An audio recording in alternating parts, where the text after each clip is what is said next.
ಕಾಲಮ್ಮ ತಾಯಿ ಮಾತಾಗಿ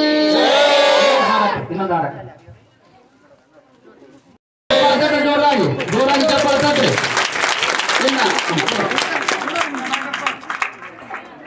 ಇನ್ನೊಬ್ಬ ಶರಣಮ್ಮ ತಾಯಿಯವರಿಗೆ ನಂತರ ನಿಮಗೆ ಮಾಲಾರ್ಪಣೆ ಕಾರ್ಯಕ್ರಮ ನಡೀತದೆ. ಈ ಗುರು ಸನ್ನಿಧಾನ ಪದ್ಮಯೋಹೋ ದೇವಂದರಾಜಯಾಮೆ ಸ್ವಪ್ರಕಾಶೋ ಮಹಾದೇವ ಸರ್ವರಾಜರಾಪಃ ಸಭಾಯಂತಂತ್ರಂ ದೇವೋಜಂ ಪ್ರತಿವೇದಂ ಯೋಗಂ ದೀಪಂ ದರ್ಶಯಾಮೆ ಓಂ ನೈವೇದ್ಯಂ ನಿವೇದಯಾಮ್ ನೈವೇದ್ಯಂತೆ ಆರ್ಗಂ ಸ್ವಾಹ ತಾಂಬೂಲಂ ನಿವೇದಯಾಮ್ ತಾಂಬೂಲಂ ತೇ ಸುವರ್ಣ ದಕ್ಷಿಣಂ ದಕ್ಷಿಣಂತೆ ಪಾನೀಯಂ ಸ್ವಾಹ ಓಂ ಪ್ರಕೃಷ್ಟಾಪಾಶಾಯ ಪ್ರಕೃಷ್ಟಾಪುರಶತಯೇ ಪರಮೇಶ್ವರಃ ಶ್ರೀ ಗುರುಭ್ಯೋ ನಮೋ ನಮಃ ಪ್ರವೃತ್ತಂ ಸಮರ್ಪಯಾಮಿ.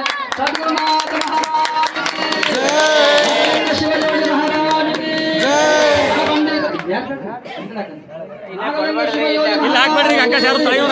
ಯಾರು ಹಾಕ್ಬಾರ್ದು ಮಂಗಳಾಚಾರ